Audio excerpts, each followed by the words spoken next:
The debate over raising the national debt ceiling is set to resume once the holiday break is over. As the stalemate persists, some Democrats are suggesting a constitutional end run, while a few citizens are reconsidering their earlier positions. Whit Johnson in Washington has the latest. I'm doing it this month. Okay. 3 weeks ago, when Courtney Hinton was asked in a CBS News poll if she thought Congress should raise the debt ceiling, she, along with 69% of respondents, said no.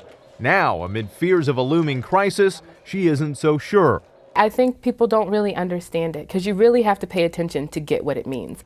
What it means, according to the Bipartisan Policy Center, is that come early August, the Treasury would only have enough money to pay about 56% of its bills. Former Treasury official Jay Powell says the government would likely pay interest first, leaving popular domestic programs in jeopardy. But it could be Social Security, it could be Medicare, it could be Medicaid. We can't pay everything. The stalemate in Washington has some asking if President Obama could simply Bigfoot Congress and order the Treasury to keep borrowing.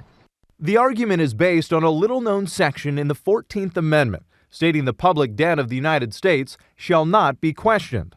If the Congress refuses to act, the argument would run, the president of necessity must act in order to follow the command of the Constitution.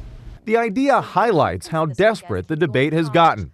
That's crazy talk. It's not acceptable for Congress and the president not to do their job and to say somehow the president has the authority to then basically do this by himself.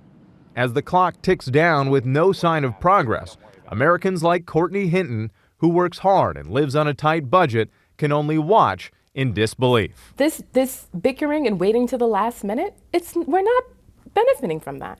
As Washington returns from the holiday weekend, sources close to the negotiations say a deal has to be reached by July 22nd in order to get it through Congress in time.